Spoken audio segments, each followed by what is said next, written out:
नमस्कार, स्वागत है आपका। आप देख रहे हैं सी न्यूज भारत। मैं हूं आपके साथ इशिता। वक्त हो गया उत्तर प्रदेश बुलेटिन का।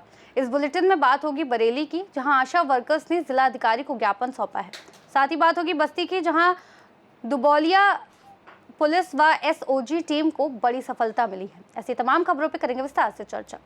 खबर बरेली से, जहां आशा वर्कर्स ने बरेली में जिलाधिकारी को ज्ञापन सौंपा, जिसमें वेतन वृद्धि और केंद्र और उत्तर प्रदेश सरकार की सभी सुविधाएं उपलब्ध कराने की मांग की गई है।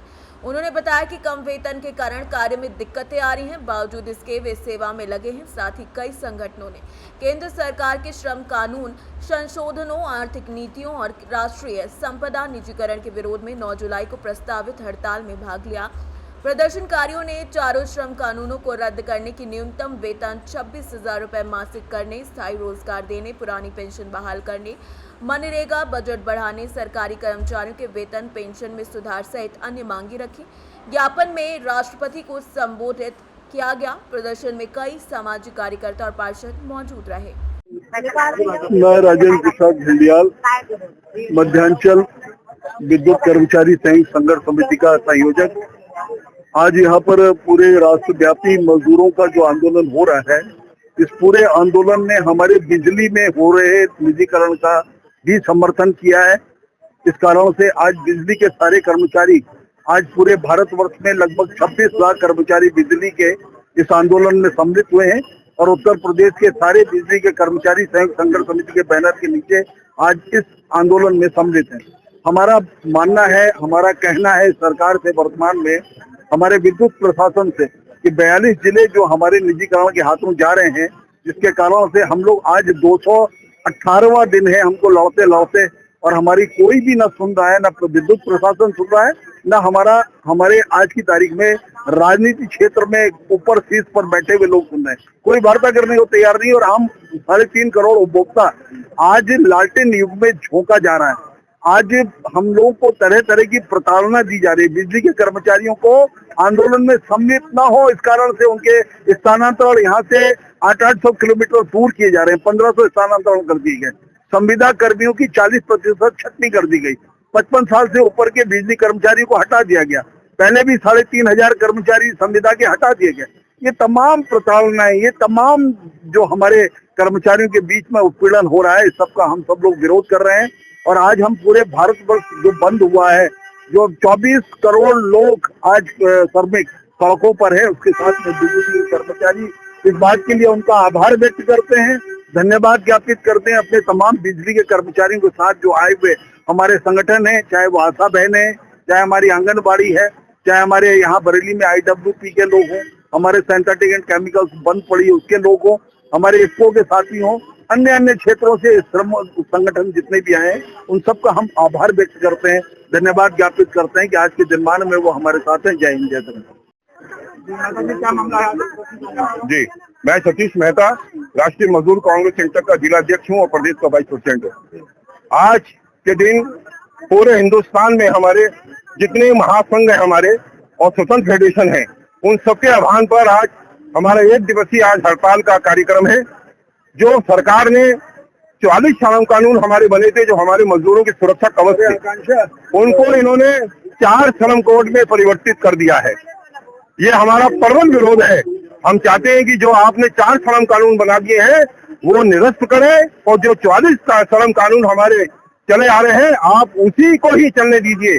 दूसरा हमारा है, जो हमारे बिजली कर्मचारी हैं जिनका आप बिजली विभाग का निजीकरण करने जा रहे हैं, वो निजीकरण चाहे वो बिजली विभाग का हो या किसी भी सरकारी उपक्रम का हो, वो निजीकरण बिजलीकरण नहीं होना चाहिए।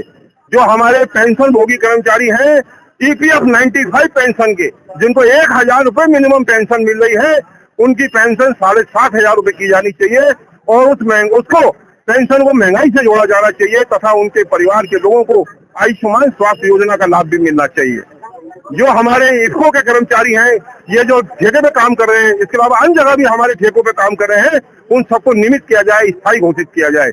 हमारी आशा बहनें हैं, इन लोगों को 26,000 रुपए इनको भी वेतन दिया जाए और इनको पेंशन भी 10,000 रुपए मिले। हमारी जो आशा बहनें, ये तमाम कर्मचारियों की समस्याओं को लेके और जो आज ये महंगाई भी जो पूरे देश में बढ़ गई है, इन सब चीजों को लेकर आज हम लोग विरोध बना रहे हैं। और पूरे हिंदुस्तान में जो हड़ताल हो रही है, आज इस हड़ताल में हम लोग भी शामिल हैं और बढ़ चढ़ के सारी हमारी बहनें और हमारे जितने भी साथी लोग हैं इसमें शामिल हैं। और ये महासंघ के लोग हमारे इसमें इंटर, सीटू, बिजली कर्मचारी के लोग और खेत मजदूर यूनियन और हमारे मजदूर मंडल के लोग, सारे लोग, आशा बहनें, आंगनबाड़ी बहनें, हमारे सारे लोग इसमें शामिल आज हुए हैं। ये मैं आपको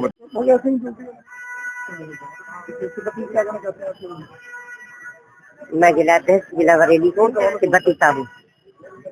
मैं ये कहना चाहती हूँ, प्रेस के माध्यम से ये कहना चाहती हूँ कि जो हमारी आशाओं का शोषण हो रहा है, हमारी आशाओं का जो शोषण हो रहा है, पहली बात तो सरकार हमारे वो आशाओं का शोषण बंद करे, क्योंकि आभा पे बहुत जोर दिया जा रहा है कि आभा बनाओ, आभा बनाओ। आधार कार्ड संशोधित नहीं है, हमारी आशाएं कहाँ से आभा बनाए। पहले तो हमारे आला अधिकारी हर गाँव में, हर ग्राम पंचायत में एक आधार समझवाने वाला बिठाएं, तभी आधार संशोधित हो पाएंगे, तभी आभा बन पाएंगी। इस आभा का बहुत बड़ा प्रेशर है। फिर दूसरे 3 महीने से पैसा नहीं दिया गया है हम लोगों का, और जब पैसा नहीं मिलेगा तो हमारी आशा फिर भी काम करने को तैयार है, लेकिन पैसा क्यों नहीं दिया गया, ये मतलब हमें बताएं, हमारे हालात पर बताएं, हमें सूचना दें। और जो हमारा ये जो CHO वाला पैसा है, जिसको बोलते हैं PBI, वो पैसा हमारा 8 महीने से बिल्कुल नहीं मिला है। जब हमारा पैसा नहीं मिलेगा तो हम लोग कार्य कैसे कर पाएंगे। हम कार्य करने को मना नहीं करते, पैसा हमारा मिलना चाहिए। हर महीने की पहली तारीख को जो भी पैसा है निर्धारित मानदेय किया जाए। हमारा कम से कम 26,000 निर्धारित मानदेय होना चाहिए। और कार्य करने को हम मना नहीं कर रहे हैं। सरकारी कर्मचारी का दर्जा दिया जाए, पेंशन, ग्रेजुएटी फंड, बोनस और मातृ तपपास, ये सब हमारी आशा बहनों को मिलना चाहिए। क्योंकि अगर हमारी आशा बहन या हमारी संगी बहन कोई गर्भवती होती है तो उसको मातृ तपपास नहीं मिलेगा तो वो किस साल में ड्यूटी कर पाएगी। मातृ तपपास होना चाहिए। जितने भी सरकारी कर्मचारी को सारी फैकल्टी मिल रही है, वो सारी हमारी आशा बहनों को मिलना चाहिए। फंड, बोनस, एरियल बोनस, फंड, ग्रेजुएटी, सब कुछ मिलना चाहिए हमारी आशाओं के लिए। बरेली से सी न्यूज संवाददाता मुकेश सिंह की रिपोर्ट। बस्ती से खबर है, जहां दुबौलिया क्षेत्र में हो रही ताबड़तोड़ चोरी की घटनाओं का बस्ती पुलिस ने सफलतापूर्वक खुलासा किया है। मुखबिर की सूचना पर पुलिस और एसओजी टीम ने 3 शातिर चोर अनिल निषाद, राहुल निषाद, वीरू निषाद को मैं माल गिरफ्तार किया है। चोरी के आभूषण खरीदने वाले कस्बे के दुकानदार अवधेश अग्रहरी को भी गिरफ्तार किया गया। चोरों के पास से तकरीबन 12 ग्राम से ज्यादा पीली धातु, 4 सोने के लॉकेट, करधन, पाजेब, 4 जोड़ी पायल, 9 जोड़ी पायल, 33,700 रुपए और बाइक बरामद हुई। गिरफ्तार अभियुक्तों पर अयोध्या, अंबेडकर नगर और बस्ती में गंभीर धाराओं में मुकदमे दर्ज है। इस कार्यवाही में थाना अध्यक्ष प्रदीप सिंह, एसओजी प्रभारी चंद्रकांत पांडे, शशिकांत, सुरेंद्र प्रताप सिंह, इरशाद, शिवम यादव, हरेंद्र यादव, अरुण यादव और अभिषेक अमरजीत शामिल रहे। थाना दुबौलिया पुलिस, एसओजी की टीम और सर्विलांस टीम को एक महत्वपूर्ण सफलता प्राप्त हुई है, जिसमें चोरों के एक अंतर जनपदीय गैंग को पकड़ने में कामयाबी मिली है। बेसिकली कल रात्रि में 3 अभियुक्तों को पकड़ा गया था। पकड़ने के उपरांत जो उससे पूछताछ या बाकी सारी चीज़ें की गई, उसके उपरांत जो चीज़ें निकल के आई कि ये तीनों अनिल निषाद, राहुल निषाद और वीरू निषाद, ये दुबौलिया थाना अंतर्गत जनपद बस्ती के ही निवासी हैं। इनके द्वारा कई चोरियां जनपद बस्ती के कई थाना क्षेत्रों में विगत 2-3 महीनों में की गई हैं। इसके अलावा जो पड़ोसी जनपद अंबेडकर नगर और अयोध्या में भी इनके द्वारा चोरी का अपराध कारित किया गया है। कुल मिलाकर के तीनों अभियुक्तों की लंबी चौड़ी क्रिमिनल हिस्ट्री है। किसी के खिलाफ 16 मुकदमे, किसी के खिलाफ 6 मुकदमे, किसी के खिलाफ 10 मुकदमे, किसी के खिलाफ 7 मुकदमे। इस तरीके से इन अभियुक्तों की ठीक ठाक क्रिमिनल हिस्ट्री है। पूछताछ के उपरांत जो तथ्य संज्ञानित हुआ, इसमें से ये पहले ये रैकी करते थे। रैकी करने के उपरांत जब सटीक मकान का चिन्हांकन हो जाता था, उसमें से एक व्यक्ति जाकर के अंदर घुस करके और चोरियां करता था। फिर उसके उपरांत दुबौलिया में ही एक अवधेश कुमार अग्रहरी, जिनकी दुकान थी ज्वेलरी की, उनके यहाँ जाकर कई चरणों में इन लोगों द्वारा चोरी के सारे जो आभूषण ऑर्नामेंट होते थे उसको बेचा जाता था। इस कारण से इनको भी अभियुक्त बनाया गया है। इनकी भी गिरफ्तारी की गई है। नियमानुसार चारों अभियुक्तों को अब अभियोग के पंजीकरण के बाद, अनावरण के बाद इनको माननीय न्यायालय के समक्ष प्रस्तुत किया जा रहा है और इस तरीके से जनपद पुलिस द्वारा और एसओजी द्वारा एक सराहनीय कार्य किया गया है।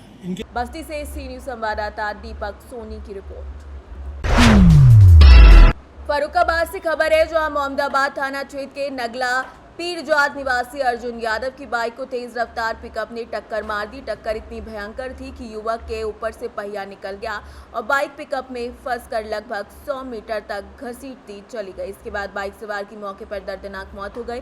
अर्जुन यादव मक्का के रुपए लेकर मंडी से लौट रहा था। घटना के बाद ग्रामीणों ने सड़क जाम करने का प्रयास किया, लेकिन थाना प्रभारी विनोद कुमार शुक्ला ने उन्हें समझाकर जाम रोका। पुलिस ने टक्कर मारने वाली पिकअप को पकड़ लिया और शव को पोस्टमार्टम के लिए भेज दिया है। क्या नाम है आपका? विपिन यादव, नगला पीरजाद। पिता का नाम? श्री सोनेलाल यादव। ये जो लड़का खत्म हो गया, ये कौन है? ये मेरा छोटा भाई है। ये कहाँ गया था? ये मंडी गए थे, मक्का बेची थी, उसका पैसा लेने गए थे। आज पैसा लेके वापस आ रहे थे। हाँ। फिर एक्सीडेंट किससे हुआ? एक्सीडेंट बताया जा रहा है क्योंकि हम मौके पे नहीं थे, पिकअप पे हुआ है। अच्छा, इस मृतक जो लड़का है उसकी शादी हो गई थी? हाँ, शादी हो गई, 2 बच्चे हैं, एक दोनों बिटियां हैं। अच्छा, कितने वर्ष पहले पूर्व हुई थी शादी? 2020 में हुई है। 2020 में हुई हाँ थी। जी। अच्छा, मतलब जो और ये लड़का किससे था? लड़का किससे था ये? बाइक पे। अच्छा, इसके संग में कोई था? कोई नहीं था, अकेले थे। अच्छा, और जिससे एक्सीडेंट हुआ पिकअप बता रहे हो आप, क्या भाग गई? हाँ, पिकअप भाग गई है। अब आगे कैमरा चेक कराया जाए, उसमें पता लगेगी। जितनी उसकी रफ्तार होगी तभी पकड़ पाओगे, नहीं तो नहीं पकड़ेगी। उसके बाद गाड़ी भी खींच के अब गाड़ी कम से कम नहीं तो यहाँ से 100 मीटर खींच के गई है। आप क्या चाहते क्या हैं? हम चाहते हैं, मुझे संशोधन चाहिए और क्या है, वो गाड़ी पकड़ी जाए, उसको यहाँ लाया जाए अभी। फर्रुखाबाद से सी न्यूज संवाददाता आदेश की रिपोर्ट। जौनपुर से खबर है, जहां गुरु पूर्णिमा के पावन अवसर पर जलालपुर कस्बे में डॉक्टर BR आनंद के नेतृत्व में भव्य कार्यक्रम आयोजित किया गया। कार्यक्रम की शुरुआत श्रद्धेय आर्गनानंद बाबा के चित्र पर माल्यार्पण से हुई, जिसके बाद श्रद्धालुओं ने उनके प्रवचनों को टेलीविजन के माध्यम से सुना और उनके उपदेशों को अपनाने का संकल्प लिया। डॉक्टर आनंद ने कहा कि धर्म को दिशा देने के लिए गुरु आवश्यक है, इसीलिए भारत में गुरु पूर्णिमा का विशेष महत्व है। इस मौके पर केराकत विधानसभा के पूर्व विधायक गुलाब चंद्र सरोज, पूर्व ग्राम प्रधान शीतला प्रसाद, द मर्सी क्लब के प्रांतीय अध्यक्ष एजाज हाशमी, डॉक्टर बालकृष्ण आनंद सहित कई गणमान्य व्यक्ति उपस्थित रहे। क्षेत्रीय नागरिकों ने आयोजकों की सराहना करते हुए गुरु परंपरा के प्रति आस्था जताई। हम स्वामी अगड़ानंद महाराज के चरणों में वंदना करते हुए बताना चाहते हैं कि आज हमेशा गुरु पूर्णिमा के दिन सभी लोग अपने अपने गुरुओं की पूजा करते हैं। ये हमारे पूरे देश में होता है। हमारे समाज में तमाम गुरु हैं और उनके तमाम शिष्य हैं। उसी तरह हम स्वामी अगड़ानंद महाराज के सानिध्य में रहना चाहते हैं, उनकी पूजा करते हैं। और आज के दिन हम चित्र लगाकर इष्ट मित्रों के साथ उनकी पूजा करते हैं, उनको नमन करते हैं, वंदन करते हैं। इसके बाद एक उनकी कैसेट लगाकर टीवी में उनका प्रवचन सुना जाता है। प्रवचन सुनने के बाद हम लोग आपस में सहभोज करते हैं, इष्ट मित्रों के साथ भोजन करते हैं, कुछ गरीबों को भी भोजन कराते हैं अपनी शक्ति के हिसाब से। और गुरु पूर्णिमा एक अनवरत ढंग से हम मनाते हैं। क्योंकि हम वहाँ जा नहीं पाते, गुरु का या मेरा दुर्भाग्य कहिए या सौभाग्य कहिए, मैं पहुँच नहीं पाता, लेकिन आज के दिन अपने घर पर ही कई साल से मैं ये कार्यक्रम करता हूँ। हमारे इष्ट मित्रों का, हमारे साथियों का इसमें बड़ा सहयोग है। सब लोग जुटते हैं और एक साथ पूजा अर्चन करते हैं। गुरु पूर्णिमा के अवसर पर लोगों को क्या संदेश देना चाहते हैं आप?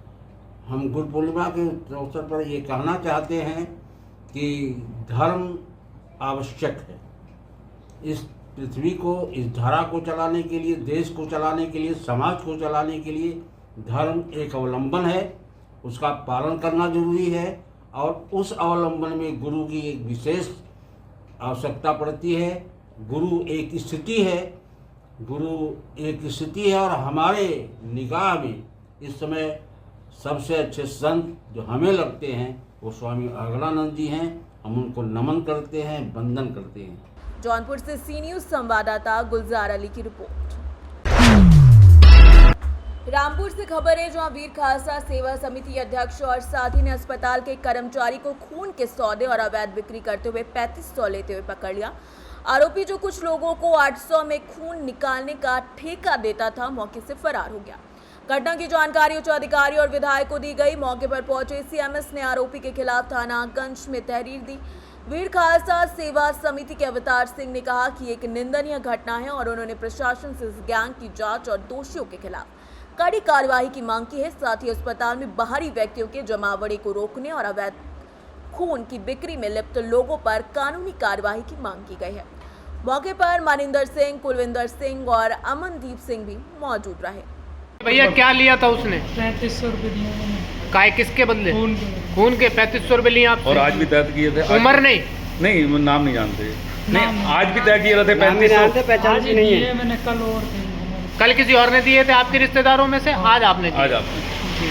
बस ये इन्होंने तुम्हारे साथ पैसे तय करे हैं? इन्होंने ले डाला है। नहीं, एक मिनट सर, जो बात है कि हाँ, मैं वो पैसे इसने तय करे हैं। 800 रुपये तुम्हारे साथ इन्होंने तय करे हैं। क्या नाम है इनका? इनका नाम नहीं पता। अच्छा, इन्होंने तुम्हारे साथ जो हाँ यही है ना? हाँ, है यही। हाँ, मैंने आपसे क्या था, सूरत देख के पहचान दूंगा, नाम नहीं मालूम। ठीक है।